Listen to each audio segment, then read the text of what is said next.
Welcome back to the Everything Property Podcast. Now, in case you're new here and you don't know, my secret love for development has been sneaking in each and every couple of weeks. Today, I thought I'd bring on a property developer who specialises in land subdivisions in Queensland to talk about the $100 million worth of project and pipeline. Carson from Salt Developments. Welcome to the Everything Property Podcast. Thanks for having me on, mate. Mate, thanks for coming in. I think anyone that's interested in development is going to get a whole lot of value out of today, and even like talking with you off air about what's out there and, you know, the education space and on the online spruikers with their projects and all that kind of stuff. It's a crazy world, but what I think is most remarkable that I know about you is that you used to have a very poor paying job. And it was very, boring and mundane compared to what you're doing now. And it's pretty funny, by the end of this interview, if you haven't watched online, Carson came in, shorts, t-shirt, just a casual bag, sunnies on the hat. But I think by the end of the podcast, what's going to be cool and people realise how much actually money you're making compared to not being one of those sort of showy guys that come in. But talk to me about early days, what you were doing for work, and then that transition into property development. Yeah, so early days, had a carpet cleaning business. I worked for a carpet cleaner company for a while, and then started my own business and got the old man to give me a hand. But the reality was it was a bit of a slog. Like, it wasn't, I think at the peak I was making 50 grand a year. First world problems, I know, but at the same time I was like, gee whiz, I'm gonna have to do something different here. So that kind of started the journey of I've got to find something else, whether it be Amway or, selling online or property. And I've always loved property, so I'm glad we end up niching down that way. So what about what year are we in now, talking back then?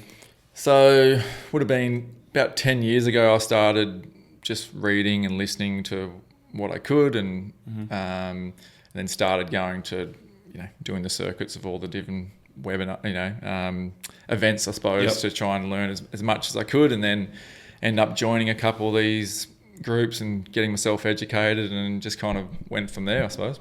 So. And I think what is interesting is always hearing about the first couple of projects, because that's where a lot of people, you go back like developers in Sydney, Harry Triggerbuff, Meriton, you go back to his first couple of projects, looking at what he did, small little houses and walk-up apartments. But for you, I think it's incredible the size and the type that you started on and all the mistakes you made, and then in comparison, and what we'll get onto later is what you're doing now. But the first development, you're probably shitting yourself. That a lot of people out there, I get messages every single week of people that are like, how do I get in? How do I get started? What's the sort of site look like? What are the numbers? So how did you, if you remember that first site, talk me through from like maybe numbers, purchasing, to then what actually happened and how it ended up for you sort of finishing. Yeah, so the first site, one of the things I learned was try and get something on multiple titles. If you don't have much cash to do the actual deal itself, so one of the things I targeted was sites on multiple, titles. So it took me 15 months from when I did some of the education. I was just making offers, and I ended up getting my folks I sold them on the dream, hey, let's do a JV together, because they had a bit of equity in the house. So we were pulled a bit of, money to the side for a line of credit, and we had 100 grand, and we could afford a loan for, I think it was 400 or 500 grand. That was the capacity. So I'll do a small little deal. I found this one just on the outskirts of the Gold Coast, little cottage on 3 titles. So he amalgamated the titles because he only wanted to pay the one set of rates. We paid $355,000 for that property. And so I just quickly tied up in 3 days due diligence, because I learnt, do the DD clause. It's a bit of a safety net to quickly get into a deal and then work it out later. And did some homework, realised that, yes, I can separate those and build on the other 2. In hindsight, I should have just sold those 2 blocks, but we got it revalued rather, basically 3 weeks after we settled on it, once we separated the titles, for just over 500,000. We paid 355. Okay, and then the total sum of the sites was 500 or 500 a block? No, the total site. Okay. So that like the cottage ended up selling for randomly 295 back to the agent because she went for a divorce and she was like, actually that cottage would be perfect for me. I was like, well, there you go. So she sold it me at 355, sold it back to her for 295, and then I had 2 blocks that were worth, 130, 150, give or take. Yep. And then we built on those, but that was the builds basically only increased the value by what the builds cost. So I wasted 18 months. Wow, really? And it was a really dead market. It was spring brick was in the hinterland of the Gold Coast. It was the lowest end of the market, and the roads keep washing away. No one really wanted to go up there. So in hindsight, it was that opportunity cost of if I just flicked the dirt and done another deal. But that was still a great way for us to get into. We had that instant equity. It was our first kind of little chunk of cash to then leverage into the next ones. So, in terms of, I think it's maybe more common in Queensland in terms of the titles and being able to split them in one house over multiple titles. Yeah. But can you dive into a little bit about how you found those sorts of sites and also the planning process? So obviously I'm New South Wales based, so I know New South Wales quite well, but for anyone up there that's either in Queensland or thinking of doing those deals in Queensland, talk maybe a little bit through that tiling process and how that works. Well, that one was quite simple. It was literally just getting the solicitor to separate the titles. And he did that himself. Okay. So there's other instances where you need to hook, if there's just been one, like in Brisbane, all the time there's a house over, be one title, 2 lots, and then you remove the house. There's only one sewer and water connection, so you need to get the other sewer and water connection. I did one in Brisbane after the fact, and it was like 10 grand for that sewer water connection hook up, and then you just sold the 2 lots on individually. Sold the house for 35 grand, and the dirt's worth, make 100 grand to get in and out. So that process is pretty simple. Keep in mind that sometimes I will need connections, power, water, sewer, obviously. So, but that one was in an area where there was no water or sewer. So it was just, home treatment septic plant and water tank. So basically I could just sell the title straight away. It was overhead power, and the builder just hooked into that when they... Okay. So it's a pretty simple process. Your solicitor can do it. Like I did another one just recently in Tamborine Mountain on the Gold Coast. It was an old church and hall that was like termite ridden. Half it was burnt down, asbestos. Knocked it down, 3 titles. We paid $9.15 for that, and we just sold that for over 1.6-ish. We made about $500,000 out of that deal just by knocking the building down and selling the 3 titles. Jesus. I literally just search in realestate.com domain titles, lots, in the keyword section. Yep. And like early days, that's all I was looking for, because that was like, well, that's the simplest deal. I'm going to go do that because I don't understand subdivisions. Like building stuff seems too hard, and I was like, well, that seems like a nice way to get started. So, jeez, it sounds like it is a good little way for people to get in. I always think, I always try to put myself in the shoes of the people that are going to listen to this and the questions that they're going to be thinking about for that. Are you able to give any oversight on? You said that it was. You were able to do septic and what was the water? Tank septic, tank water. Yeah.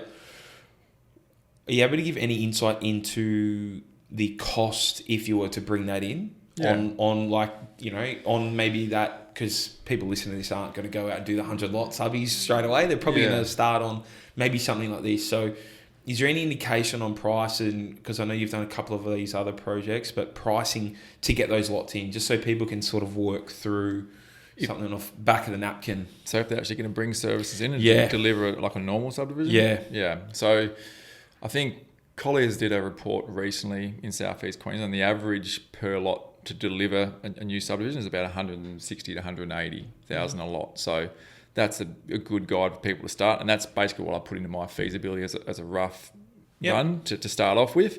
And we've delivered some that are really simple community title subdivisions where the roads are 10 metres wide as opposed to, say, 20 metres including the road reserve. But the most recent one we did was like 230,000 because we had a lot of import that we had to bring in. It was like 50,000 cubic metres of dirt that we had to... So it was a major civil work. So it varies, but you're better off punching in your fees a higher number it's a really, really rough guide. But, your engineer can do a bit of a bill of quantities and do a price for you, get your planner or engineer to scratch up a layout, and they can do a bit of cost estimates to shore that up during DD. That's kind of the process that we go through. Okay, and so we finish that deal. What's the profit split with the parents, and what's the findings on that? So that one, in the end, there was a few $100,000 in that deal. And we hold on to that one for a while, because it was like, at that point, I was like, you got to hold on to everything. So we kept the 2 new houses, sold the old cottage, and then we went down and did next one was like a bit of a DA flip that we did. So what are you thinking at that stage though? If you're a carpet cleaner that's making 50, 60 grand a year, and you just saw this equity uplift. Oh, I was pretty pumped, because I was like, I can see it, like if I can just, and I was starting to surround myself with other people that were doing bigger deals, and you kind of borrow their belief until you get your own, right? So it's, I was watching, teenage kids and people in their 20s smashing it, and like I was, just turned 30ish at that point, or late 20s, and I was like, man, if these kids can do it, surely, I can do it. I'm sitting there watching them do joint ventures, and I've seen a lot of them cook the books and it all go unravel. I've seen people lose $30 million of other people's money in these communities doing JV. So I've seen the bad, but I've also, after me and my folks did the first 2 deals, they're like, we're retired now. I'm like, oh crap, like I got, I don't have enough really, and I don't have any serviceability. I had to go find joint venture parties, and I've had a great experience with JVs, but I've seen them go bad as well. Talk to me about the next DA flip, and then I think after that you're obviously cracking into the JV because your cash probably isn't high enough. So what's the next one look like? And then I want to pick your brain about the JVs. Next one was a corner block in a suburb called Benoa on the Gold Coast. I was like, okay, at that point I knew you could do a dual lock. The house was to one side, 800 square metre block. These days you can subdivide those, but back then you couldn't. So it was a drug house. Paid $653,000, I think, for that property, back in about 2017, I believe. And so we got an approval for another dwelling off to the side with the other road access, and then we were going to build it, but I'd got a bit carried away with my design and cantilevered, this, that, and I tried to do a third story to get some views and didn't think about the waterproofing. And I had one builder, I was like, yeah, we'll build it for X. And then when it came to actually do it, they're like, no, we're not doing it. And so I was like, so I thought I'd done my homework, but when I got my design back, the council were like, this is a monolithic, like it was a big square white building. I thought it was cool at the time. I was like, what am I doing? I had no idea. Yeah, okay. So we got that approved. I ended up just on selling that. Like it was a proper drug house. Like the whole, 20% of the house was locked off with alarms. I bought it sight unseen, went in there, and there's all these vacuum cleaners in the roof where they'd stored all their drugs, and they got walked out and they broke in the night before to, come get all their gear. And so it was an interesting, they hardwired the power to the grid. So the hadn't been any, the power was on, but, there wasn't any meter. So they can't get picked up. Yeah. So we sold that for $803,000 or something. So let's run through costs. Just backing up. Ken, you're buying the site for? So it was like $653. $650. Okay. Yeah, somewhere around there. Yep. Bit of stamps. Yeah. Closing costs at $7, and then the DA process. Yeah, DA was pretty simple. It was just a set of plans, and it was a cheap plan. It was probably $15,000 or something. We didn't make much out of that deal. After costs and in and out, it was under $100,000, I think. Okay. But that was part of me not really understanding the build side of things and over designing. I got a bit carried away with the design. And then I was like, I wanted to get into subdivision, so I was living in that, and we just sold that, and that's when my folks were like, yeah, we're done, we're retired. You were living in the drug house? Yeah. Oh. So the first night, me, your wife, and all the kids moved in one room. People were knocking on the door because they were coming for the gear every single morning. You get all types. It was interesting. But, you take the wife. Oh, Jesus. She's a keeper, mate. Has to be after that. Okay, so after that, the parents retire and go, hey, you're on your own. Yeah. You need to pull money in. You've probably learned a lot through JVs at the moment with a lot of people. So for those people that are maybe in a similar situation, have built their skills up and are looking to do that JV, what's been your experience? And I guess what do you look for when you're going into those relationships? Yeah, you got to bring something to the table. It's like, idea, capital, or the execution piece. You got to be one of those three. Mm-hmm. So for me, if you want to get good at something and you've got no money, get really good at acquisitions. Because you can never have too many deals. Because even if you can only do one or two, you can either pass it on to another developer. Every developer's looking for new sites. Mm. Yeah. So, or you can joint venture them if you can only afford to do one. So that is the highest paying skill set in my eyes. Clearly, if you've got the capital but don't have the time, which is one of the joint ventures that I found, very successful husband and wife in their own right, but they just didn't have the time. They wanted to do their own projects, and a lot of people that go to all these events get all G'd up about doing development, but it's like rubber hits the road. This is hard to find good profitable sites. So if you can do that, and even better if you can execute on it as well.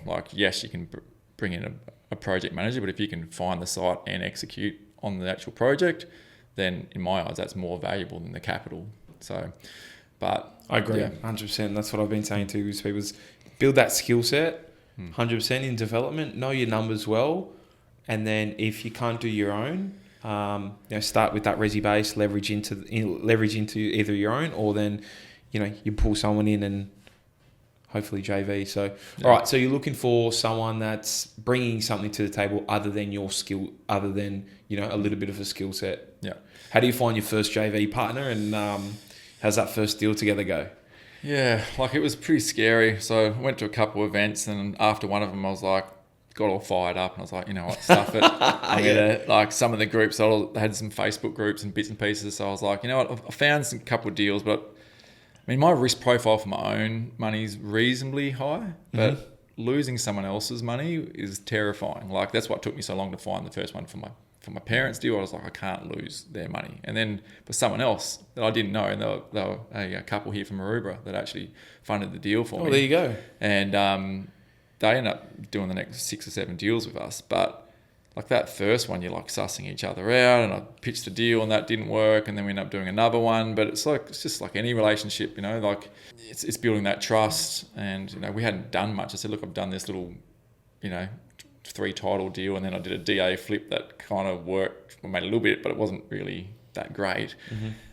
So what I did was, I was like, I got no idea how to do subdivisions. So I was like, I bumped into my now business partner Shannon and said, hey, you're in civil construction. How about to help sell this JV to make it more attractive?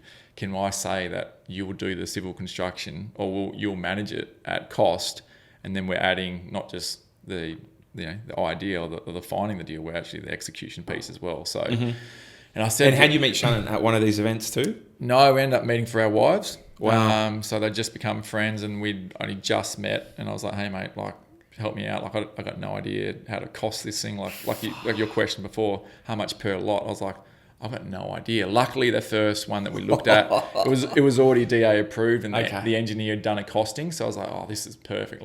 Because I had no idea. So we used that as a bit of a baseline. And Shannon's like, yeah, we can build up for that and probably do it a bit cheaper. So I said to the JV party, I pitched it out into this community. And they're at this stage just bringing in cash? Just bringing in cash. They were going to service the debt because they could afford to actually hold the property and then bring in the capital, actually develop it as well. So what's the deal and how do you find? So you're agreeing to terms and that, but JV question for you is, do you, when you're presenting that site to them, have you got it locked up already?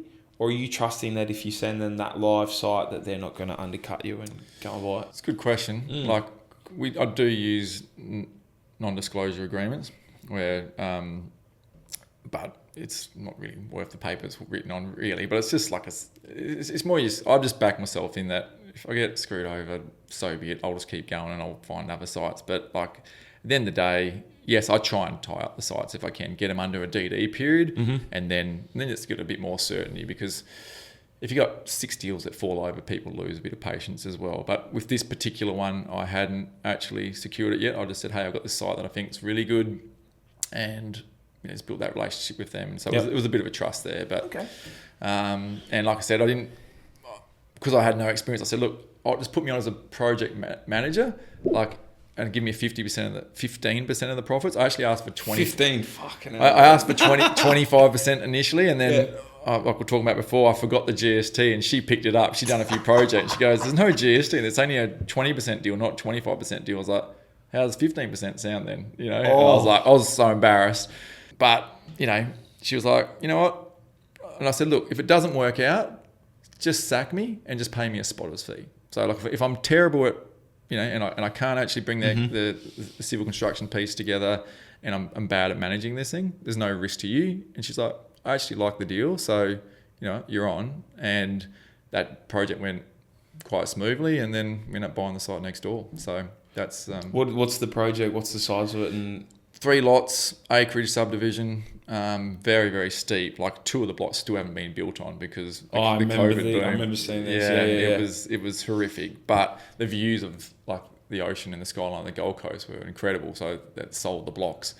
So we paid, don't quote me on it, I think it's like $905,000 for the site. It's about, it had road frontage, so the civil construction was like 150 odd grand. Like it was pretty cheap.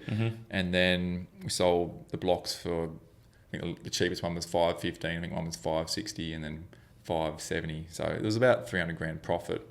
I made 45 and she made the balance. But and we did a lot of work for that. But at the end of the day, I was like, hey, this is my apprenticeship that I didn't have to pay for, and that kind of got us going. But what that did more than anything was give me confidence to like, you can hear about DA and OPW and all these acronyms, but none of it really lands until you actually do it yourself. Like, especially for me, like if someone's trying to tell me how to do something, like, hey, give me the keyboard or the mouse. Like if I don't physically do it myself, it just doesn't land for me. So, but that gave me so much confidence. And then, okay, we can keep doing this and slowly. That probably also builds a lot of confidence with them and you and that JV relationship. So the next couple of deals, is it just repeating with them? You're finding more partners, or you're building up your purse, or? No, like I held on to her dearly, didn't tell anyone about it. I was like, you're my golden goose, and it was a win-win relationship. I'm joking. She's overseas now. She's like been sailing around for her and her family for 5 years, and like if I ring up and say, hey, it's a great deal, she'll fund it. So, but yeah, it's a great little relationship. We've kind of got the point now where we don't need to do JVs anymore, but those first 6 odd deals, and we did a 4-lot subdivision next door. We did a 3-lot subdivision in Brisbane, which we ended up flicking because a lot of the time we just put a stupid number on DA approved sites because builders just pay all the money. Really? Because they just make their margin. Queensland markets, it's interesting because a lot of the time in New South Wales, if it's a DA approved, it's usually sold because it doesn't stack, and the person that's bought it doesn't know their numbers. They get a DA approved and they go, oh, I just got the build cost. Shit, this doesn't work. Yeah. And then they sell it. So you're saying in Queensland, you can almost, there is uplift between rules, buying that site DA approved and then selling. Yeah, like we've exited a number of sites DA approved. So yeah, that particular one that we bought that just before COVID, I think we paid $950 odd, sold it for 1.4 with the DA, just a 3-lot subby in Indooroopilly. Once again, builder bought it because they're like, yeah, I'll make a little bit on the subdivision, but I'll make my margin on the build. So we did another DA flip where it was actually a town, like to your point though, there was one we bought as a 22 townhouse approval on the Gold Coast in a suburb called Moorsland. We took that DA, turned it into a land subdivision because I think the cash on cash returns way better on a land sub than a townhouse, even though the overall profit was higher. The margins was more risk, and so interesting. We turned that into a 11-lot subdivision. So you went 22 townhouses approved. We're going to scale it back to 11 houses. Yeah. Are you doing that FISO before you buying that, and that's what you had in mind? Yeah. Fuck, man. So we looked at it and went, we're going to be in and out of this so much quicker, so we're not doing the build. And in the end, we had someone, a builder approach us off market. We paid $850 plus GST, so I think it was $930-ish, and we sold it for 2.5. just with that DA with the land, and he just went on and Crazy. He's still working it out. So we just put a stupid number where it doesn't make sense for us to actually go build it. And if it goes, great. If it doesn't, we'll just build it ourselves. We'll go out and build it. Yeah. Is that your first? One thing I see a lot of the time, and with many of the big developers, is there's a lot of these sort of smaller sites, and then there's sort of that almost gateway site that there's really good uplift or there's really good profit, and then that really starts to bankroll stuff. Like if you can land, maybe that was it there, but was there one that then you worked through and you said massive profit? Now we can run into doing our own and go from there. What's sort of that site for you guys? Well, there was a transition. Shannon was working for BHP, making really good money, and then we're like, hey, I'll go kind of full time. Let's sort out my wage now for like 18 months. I'll try and fill the pipeline, and then you can jump. So we're still doing those JVs, and then I end up picking up. I was sending out a lot of letters because I was just getting frustrated. There's nothing on market, so sent out like 900 odd letters. Finally got a lady, her agent had just appraised her property at 850, and I sent in a letter. It's very simple. Hey, we'll pay you above market value if we can get a win-win scenario. So we ended up getting a 6-month settlement, paid her $910, I think, for the site. Okay. And so she's made an extra 60 grand, no agent comms. I just said, all I need is a 6-month settlement. So we ended up getting it DA approved and OpWorks approved during that period. So it was a shovel-ready project. So that $910,000 site was worth just under 1.3 with that DA approval on it. Okay. So that site, we built that in 6 weeks because there was no sewer, no water. All we had to do was put in a little concrete driveway. It was just 4 lots, fence it off, and knock down the existing house that was there. And by the time we actually bought the site and then sold the last block, it was a 5-month period. But that was a fast track DA, so it was actually approved in 6 weeks. Yeah, probably my next question, just in that fast track DA, obviously New South Wales, we have our normal DAs, and then we have complying development certificates, CDC. Can you run through for me? I mean, I'm not an expert either, and I don't really know too much about it. I've got a few developer mates in Queensland, but run us through the Queensland, planning development process. Like, what are the different types? DAs, accessible, non-accessible, and those sorts of things. Yep. If I'm a total rookie, which I am at Queensland market, how does it work up there? So there's probably 3. You got your fast track, which is basically it's a tick and flick. If you don't tick all the boxes, you go over into, and that can be approved in like a matter of weeks. But you got to give all the reports up front though. So it sounds like it's quick, but you still got to do that upfront work. Yeah, but you that's not the assessment time frame. Still quick, right? Yeah, the assessment time. So it's quite quick. So don't quote me. I think it's like 3 to 6 weeks. Like it's very quick. And what type of developments can you do under that? I've only done subdivisions under it, but I'm pretty sure you can do like townhouses and pieces as well. So as long as it's like very, very simple and you meet all the setbacks, and because most of the time people pushing the boundaries, right? So it's very rare you're going to get that. But this one here, we met the minimum lot size. It was really, really simple. So council didn't have to think about it. There was no major ecological, bushfire, flooding issues on the site. So as long as you don't have any of those overriding issues.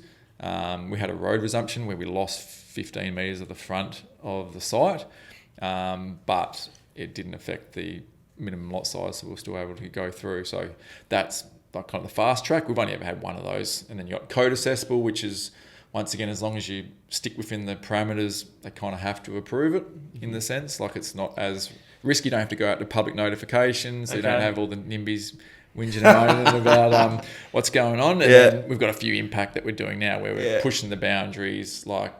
So code accessible, what are your timeframes for those? Like 3 to 6 months. Okay. If your team's pretty good and you can respond to the request for information, so you lodge the DA, they've got like 30, 35 business days to come back to you with all of their RFI, request for information.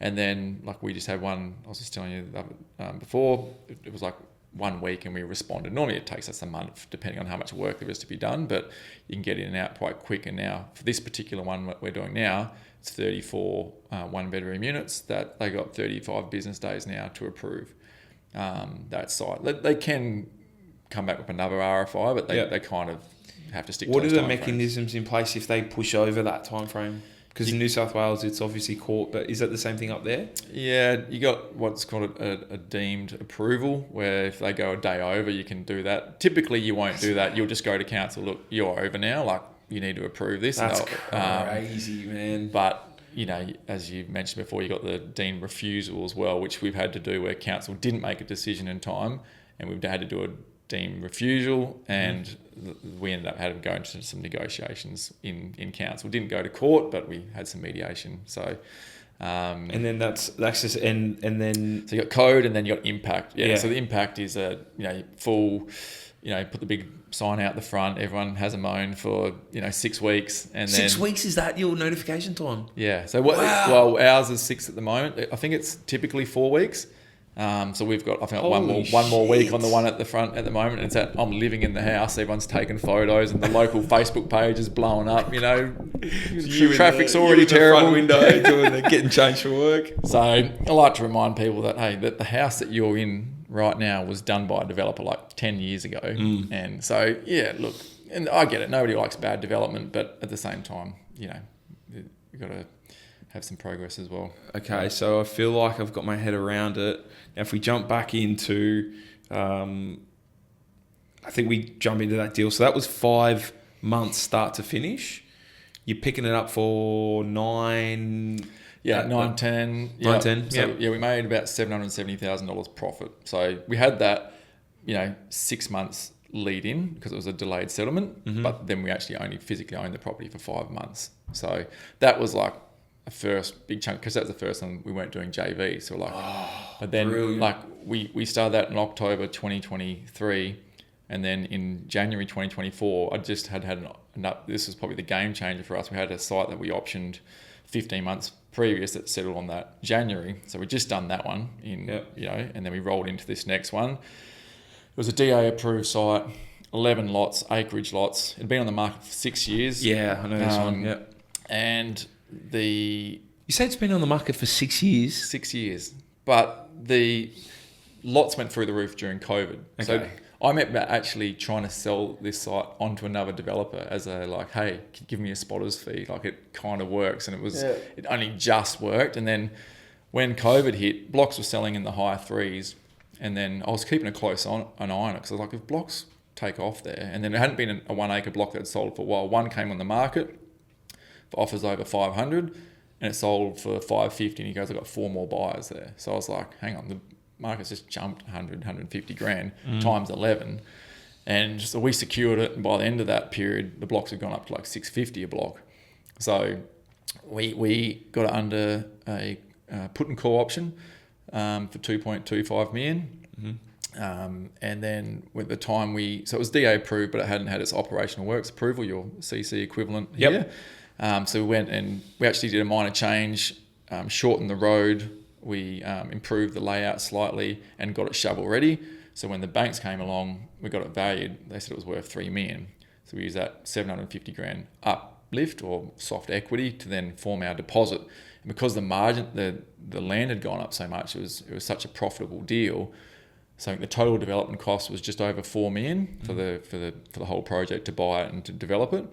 And we only put in 170 grand. So it was 70 grand in consultant fees that we used to get that operational works approval, and a $100,000 deposit that we'd already released to the vendor. That's the only thing we put into that deal, and we made 2.7 million profit out of that one deal. And that was like the game changer for us, where it was like, okay. You're saying that's in January 2024? Correct. Shit, because talking about what you've done next. Sorry, no, that was 2023. I apologise. 2023. Okay. Yeah. So January 2023. So the last 3 years, man, you guys have been on a friggin' run, right? That's your first one that unlocks it. So Shannon quit. Yeah. So it was like I think it was October 2022. Yeah, when we did that 4-lotter, and then beginning of 2023. And that year we did 2 other subdivisions. So that one, we built that in 4 months, and it took us 12 months to sell that out. And then we did an 8-lotter, which was a JV, where we didn't put in a cent and made 50%. And then a 6-lotter across the road, both in a suburb called Jake as well. So that was like a 15-month period where we did 4 projects, and that kind of just set us up from there. One common misconception that a lot of people have is thinking that if you made 2 mil, 2.7, that you're paying 1.35 in tax. So if you can run us through an overview of how you're structuring and being able to retain as much profits in that business and then roll them into the next. You and I know how it works, but I just want this for people out there to go, oh, fuck, you know. Yeah. We're paying a lot of tax. Yeah, of course. Wrong, yeah. But, we're not missing it. We're not missing that. Tax and GST. Yeah, so like obviously that 2% was also after the margin scheme's taken out, but then, you know, we're still copping our 30% tax on the way through, you know, but we've got our, because we're self-performing our civil construction as well, we got our kind of entity that's doing the projects, that's contracting to the entity that owns the project. So we just sign a contract with ourselves, and then, you know, the funds go through there into the family trust up to the buckets, and then the buckets just lend it back out into the new project, pay the tax on the way through, and then you go again. So I'd love to avoid the tax, but we still get the clip on the way. Yeah, I mean, I think you oversimplify it and make it sound easy, but to explain it in layman's terms is all that money stays within the company, so it's then taxed at a company tax rate. So we did a good session with Dave, an accountant, a few months back, if you want to go back and watch that. But you retain the profits and the money within the company structure, so you pay company tax. These guys aren't going out and doing this for anyone listening in their own personal names, because if you're making 2.7 in your personal name, then you're paying personal tax rate 47%. So by doing that 25-30% that company tax rate, we pay as little as possible. It's still a lot of money. It's still a lot on 2.7, but just saves you going up to 47 plus. So a lot of people say, well, are you still paying tax on that, mate? I was like, yeah, I was paying tax on my 50 grand cleaning carpets too. I know I'd rather pay tax on. Like, you can't avoid the tax. I mean, now your tax bill's, you know, probably 10 times what you were. It's eye-watering, but like you said, you know, I'm happy to, you know, pay that tax as much as I'd love to not pay it. Like, you know, it means you're winning. Cost of doing business, right? Yeah. Okay, so that's the unlock, and then you guys have basically. What are you and Shannon thinking at this time? Is just to double down and it's funny. Like we thought we were like balling at that point, you know. But we, you know, our wives are amazing because we've still just doubled down. We're like, okay, we're winning here, but if we go off and buy the toys and do the bits and pieces, then it's so hard to earn. And like, I was just like, that if we reinvest all this now, like in 2 or 3 years' time, like we won't have to work ever again if we don't want to. I mean, we love it, but so we'll keep going. But so we've just basically went and bought a heap more sites, and we're kind of in the program. 8, did you say? A heap more sites. So we've got like 6 or 7 sites on the board right now, and like most of them are going to be in construction by the end of this year, beginning of next. So I think at the moment we've got 71 lots, site that's DA approved. We're doing a rezoning for another 300 lots. We've got a 18 lot acreage subdivision we're doing on the Gold Coast. We've got 34 1-bedroom units we're doing in Upper Coomera. We've got a JV 30 lot subdivision in Blamble Heights in Tweed Heads. And then we've got stage 2 of an acreage subdivision in Jimbooma and Logan that we're about to do. So another 24 lots there. So that's unencumbered now because we've finished stage 1. And then we've got, 24 lots, two houses, and then 20. Can you walk me through a little bit around, so these next ones, are you finding them on market, off market? What's your approach now these days? Yeah, good question. A lot of them have been on market, to be honest. But it's funny, like, of the 6 odd projects we've got, half of them have come back to us. So I've just got to, like I say to the guys that we're coaching now, like, you got to make 1 to 5 offers a week. It's just a numbers game. So, and I don't even think if they're asking 5 million for the property, if the FISO says 3, I'll offer 3, because at the very least you're building a relationship with the agent, right? And so I'm making those offers, putting in my DD clauses, and then, you know, the 71 lotter came back to us a year and a bit after we made that first offer. Yeah, talk to me about the numbers on this one. Expression of interest campaign, where it was around 3.5 that we picked it up. realised there's a hot mess, a lot of missing reports. It was DA approved, got approved through the courts, and we wanted to make changes. We weren't in a very steep side as well, like over 20% grades.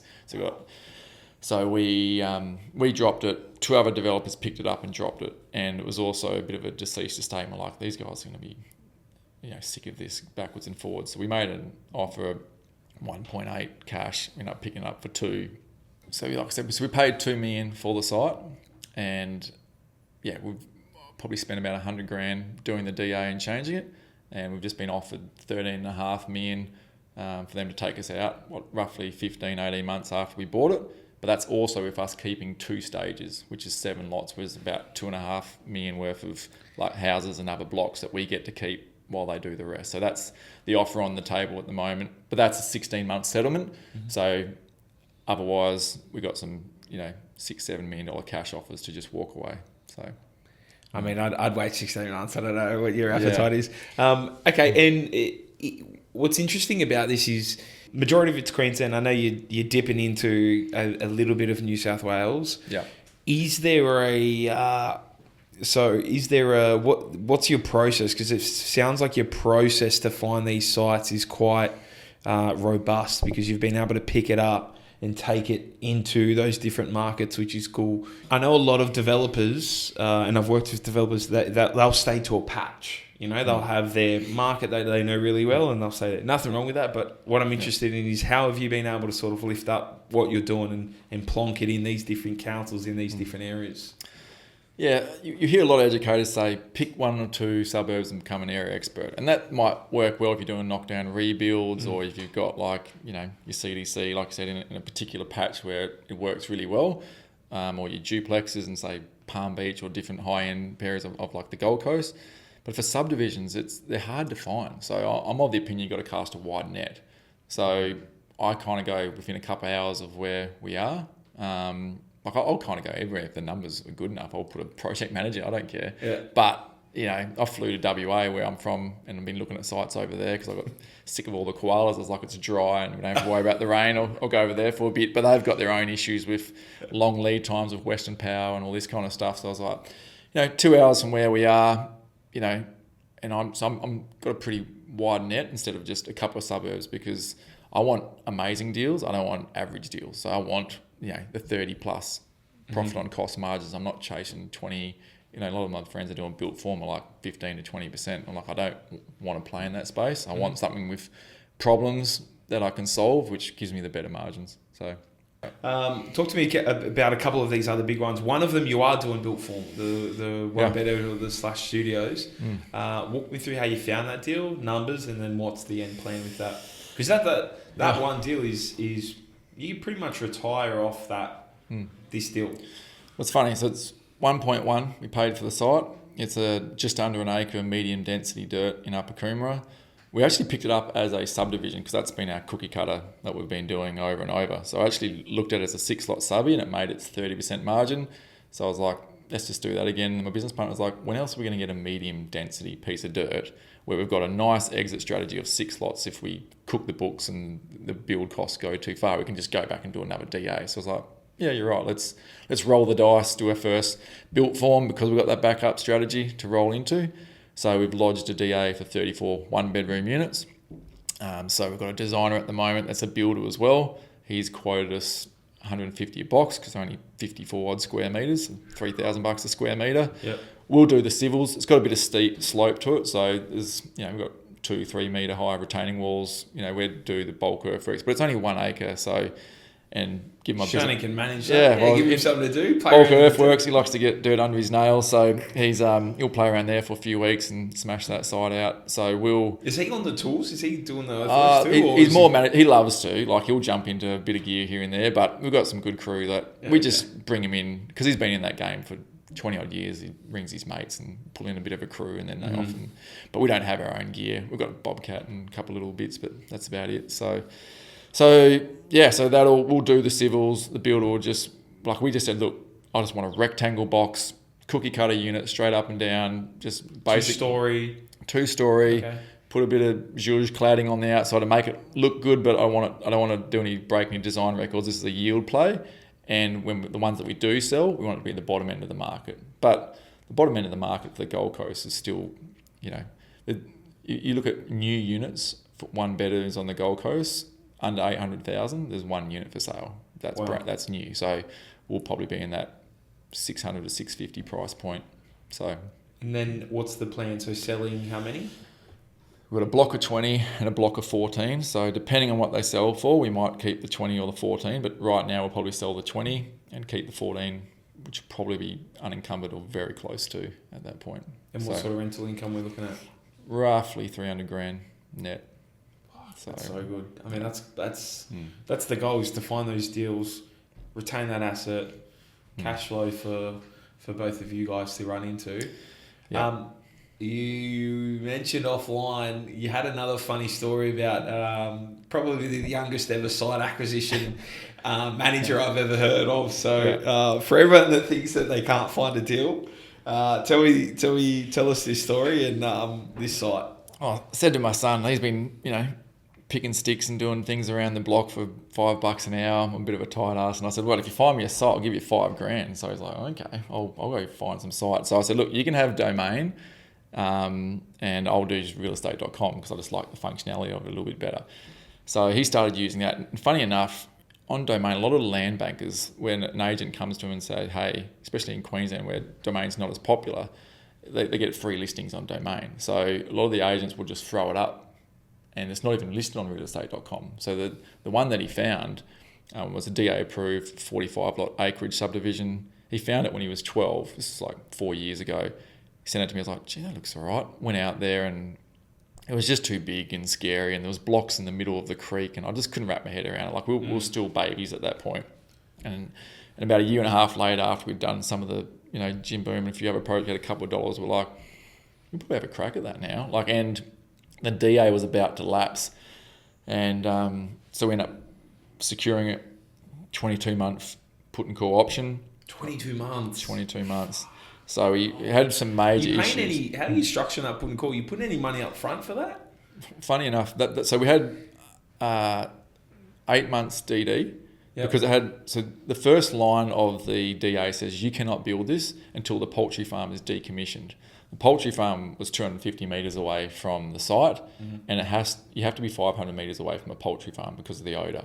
So we went to council and said, hey, we will do an odour report, and if it comes back good, we know you can reduce that to 250 metres. So everyone else just read that DA and just went, okay, the poultry farm has a lease with Ingham's for 7 years, and the DA is going to lapse in 2 years. This isn't going to work. So we went to council and they said, no, the zoning's changed there. It's an old approval. We don't really want to see it go ahead. So we spoke to one of the local MPs and said, hey, we've just finished an acreage subdivision. Come have a look at it. And he said, no, this is exactly what I want to see. I'm sick of the bloody 400 square metre blocks that everyone's doing, cookie cutter. Yeah. I said, well, we've got a DA approved site, but council won't even consider an odour report. He said, let me make a couple of calls and, ring. They're like, okay, go do the odour report. If it comes back positive, came back, we could actually reduce it to 250 metres and unlock the whole site all of a sudden. Wow. So straight away, we paid 5.83 million for that site. We got it, we worked through the minor change, got it approved, got the operational works approval, and so we had a $10 million valuation before we settled on it. So a total development cost for stage one to settle both stages and to just develop stage one was just over 12 million. Mm-hmm. And so we only put in 700 grand of our own money, and there's like over $14 million profit in that deal now. So once again, leveraging that time to get that uplift to then get into the deals with little of your own money. And we could have used MES money and actually got into it for about 200 grand, but we had a bit of cash lying around, so we decided to put that in. That extra 500 grand under the bed. But it's just that leverage of, getting that uplift. How old's your son? He's 16 now. He just turned 16 in January, so he gets his. How old when he found that deal? So he was 12, which is pretty wild. So like I said, it was 2 years where we picked it up. Mm-hmm. It was too hard, and then it was 2 years for that approval process, and then we just finished developing stage one. And are you finding you're locking those sites up for DD for 8 months? How much cash you putting down? How you structuring that? So that one we didn't put in down. Because I said to him, look, the DD, I'll put down $170,000 or $130,000 deposit, but it's refundable. And they said, well, if it's refundable, then don't even bother putting down a deposit. So I was like, okay, sweet. So for that 8 months, we didn't put down any deposit. But you could still lock it up. Yeah, but because they knew that their site was probably only worth, like it was 5.83 is what we paid for. It was only worth 4 if they were to sell those lot individually without their approval. So I said, look, you've either me or someone else needs to jump in here and sort this out now. Otherwise, they're just vacant lots and a couple of houses. So it's worth a lot less. So you let me roll the dice because I've done it. I've worked for other approvals before, and we said, look, we did one just up the road, and we're able to show them that, hey, this is our game. Let us have a crack at it. So they like kind of backed us in as well. But obviously it worked out for us. We did end up putting down the deposit after we'd satisfied the DD. It was only like 130 or 170 or whatever it was, but then so it was a great deal. That's crazy. Do you recommend, what's your advice though for people listening to this? Because I don't want people to go out and be everyone buying the sites with hairs on it because of obviously what they can and can't do. So where's your sort of advice for people that are starting out and wanting to crack into a few of these deals? Yeah, you got to be careful. You don't obviously start in those deals. Like that very first deal that I told you about, that was actually a heritage listed rainforest on those 3 titles. So even though the lawyer said, yes, they have to let me clear a few trees, I was more naive than anything that I actually just learnt about ecologically challenging sites. And that became my niche, I suppose, after that, because I was like, people were like, you're trying to clear trees in a heritage listed rainforest? You're crazy. But I was like, well, they have to let me build it. It's got its own building entitlement. They have to let me build. They can shrink the footprint, but they have to let me build on it. So I guess to answer your question, find a really good team. Like your town planner for subdivisions is the key to everyone. They'll know all the other consultants, a good engineer, a good ecologist, a good bushfire consultants, hydraulic engineers, everyone that you need. Good town planners, they're cheap for what they do, in my opinion. They're just, so if you get and I didn't realise that for the first couple of deals, I didn't realise I had a terrible town planner. It actually restricted me because he didn't really know what he was doing, but I didn't know that he didn't know. Because I was, a rookie. Naive, young. So you find a really good team, talk to other developers, and if you can then navigate through due diligence, like we buy a lot of our sites with a due diligence period, we can go and meet with council and mitigate a lot of that risk. So it's not something where you're going out and just hoping and praying that, you can sort out the flooding or the odour this or you bushfire that. You really need to work through those problems, but opportunity disguises itself as hard work, and it's not that hard, like compared to cleaning carpets for 15 years, and it's just solving those problems. Fun. It's problem solving. Now you're a good planner, you're a good town planner. Don't need to know who he is, but how did you go about finding them then? Through recommendations. So the first, I got 3 planners that I use now. So I've got like the big dog planner, which he used to be the mediator in Gold Coast City Council. He used to work for council, very well respected. I've had pre-lodgements with lots of planners, and we went into this one first time we engaged, and he's 3 times the price of the other guys. I was going to say, it sounds expensive. He's got a legal background as well. Yeah. So, and everyone just sits up straight in their seat, So I remember we went at the pre-lodgement, they're like, so we've got a couple of concerns, but Harley, we assume you've already thought about this. What do you think about it? I'm like, okay, this is different, So it's sometimes it's worth paying for and we've got a couple of sites now that are a bit dicey, and we're pushing the boundaries, and we're like, okay, we're paying Harley for that one, and then we've got a couple other plans that are brilliant as well. But there's different price points and there's different expertise, the skill set. Some of them are just good at small little subbies, and they're quite affordable, and you don't need. And then I've got another guy that's kind of good mix in between. He's very, very deep and detailed on his due diligence. I like the planners that have just left a big firm that have started their own little company. They're hungry, and they're happy to give you some free advice with due diligence. Another question I had as well. You're a lot of the time you mentioned you're doing put and call options. Yeah. Are you only doing put and call, or are you doing call too? The first one I ever did was I saw this property listed on Gumtree, and the koala stuff had just changed in 2017 in March, and none of the ecologists knew how it was going to be assessed anymore. And we'd just done our first 3-lotter and 4-lot subdivision, and I went to do this one. I was like, I don't know what to do. So that was a call option. So for everyone playing at home, you don't have to put and call. The vendor can put. The call was you call it in. The put is the vendor can make you settle on it. Mm-hmm. It's basically an unconditional contract, if you like. Yep. So the call I said, look, it was all via email because he didn't speak very good English. He said, look, I said, I need 15 months. And he said, yep, that's fine. I want X price. I said, yep, no dramas. Drew up it was like $1,000 for the call option agreement with our solicitor.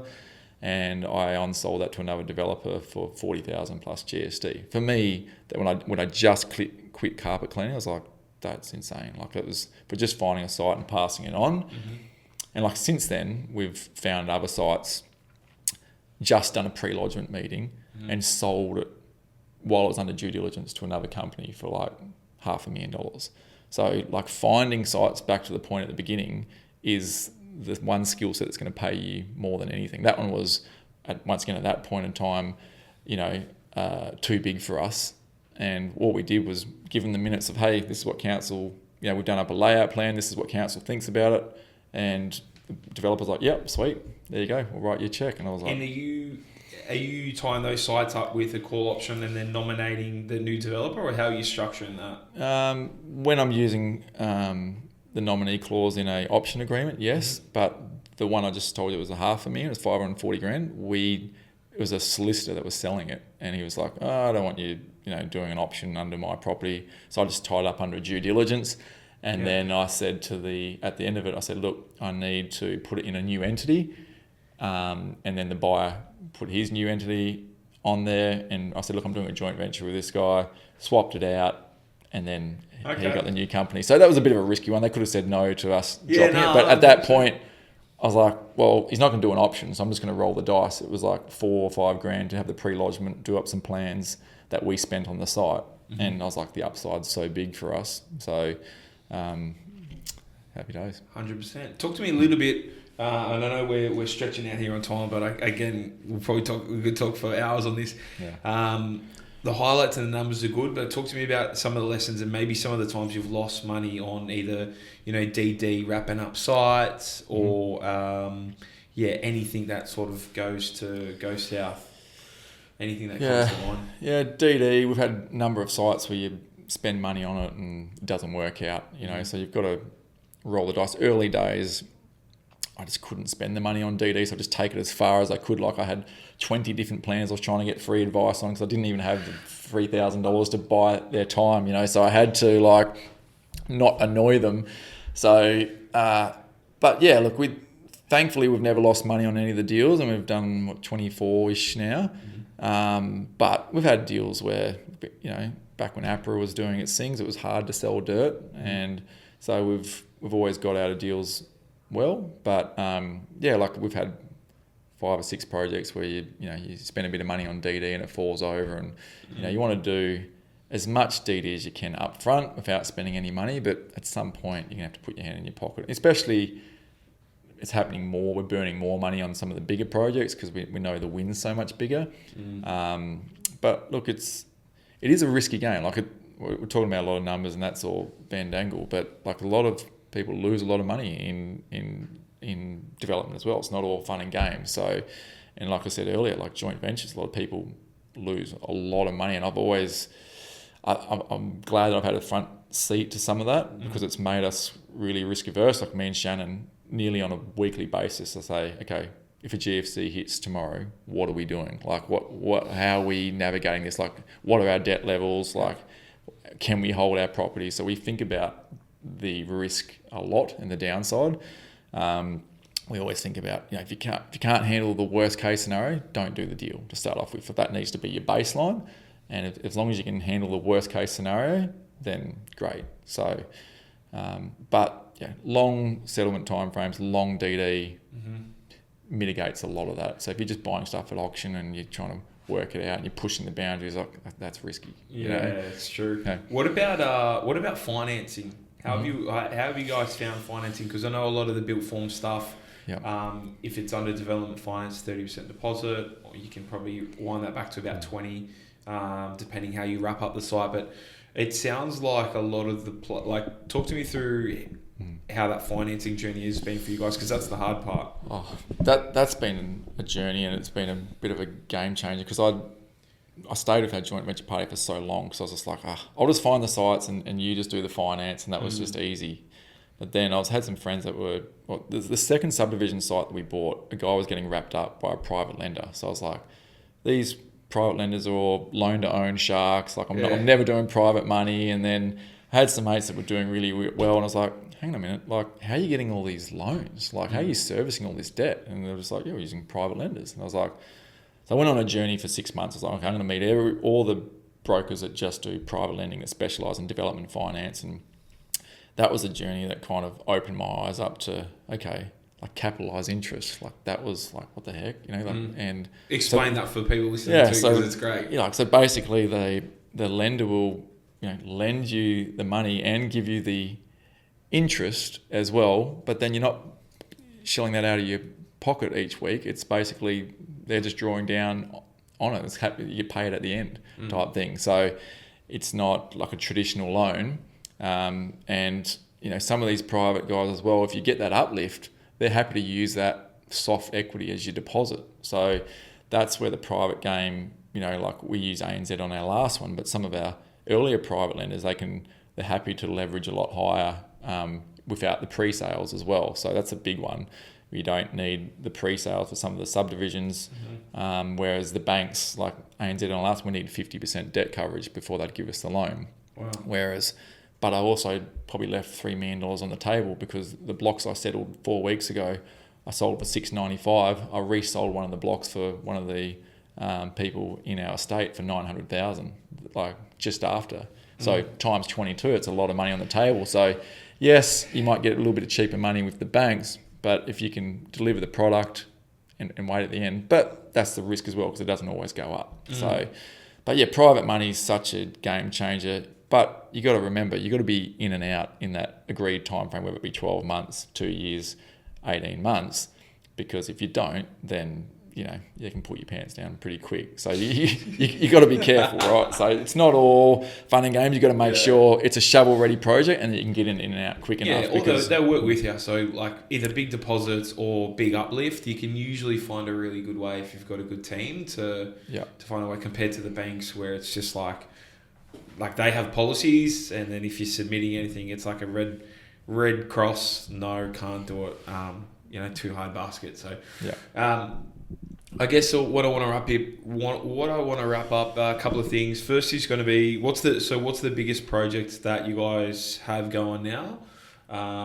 Have we spoken about it yet? So we've got a JV that we're doing now, which will be over 220 lots.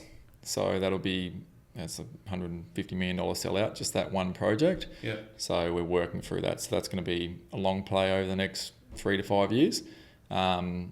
But yeah, me and Shan, like our own portfolio on the books at the moment is about a $100 million sellout on our projects that we've got, just small to medium sized subdivisions. So the biggest one's 71 lots, and we've got some 20 lotters and 30 lotters and bits and pieces. Then obviously the units we spoke about, the big blocks. Yeah.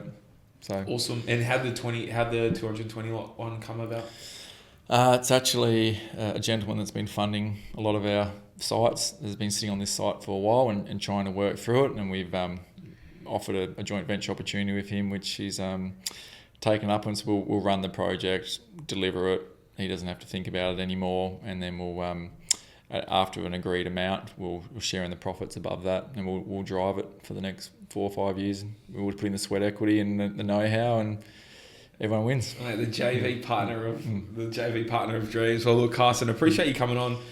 The 2 questions I ask at the end of every episode is what's a bit of advice you can give to our audience? Probably going to be aspiring developers or people that are thinking about it. Bit of advice to them, and then the second is going to be a quote you live your life by.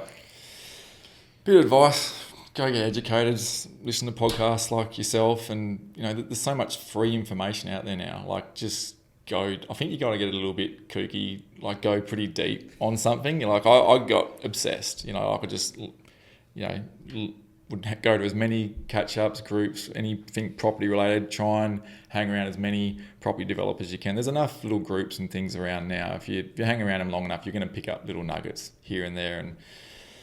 And quote, I don't know if I live my life by any quotes, but I do like the Henry Ford one. What does he say? Whether you believe you can or you can't, you're right. Yeah, I had that one. I had that one recently. There you go. It's true. Like I've always, the mindset stuff, I've always been a bit, okay. But at the same time, it's true. Like if you don't believe you can do something, if you don't think there's money out there, like I didn't know people that are very blue collar, no one had any money. I had to surround myself and see other people winning before I could believe it for myself, and that goes back to that education, surrounding yourself around people. If you want to be good at surfing, you go hang around 3 good surfers. You want to be good at development, go find people that are doing development bigger, and it'll just naturally. Do you have the same sort of friends and contacts and acquaintances as when you were cleaning carpets, or have you found that now that because of what you're doing in your different circles, it's totally different?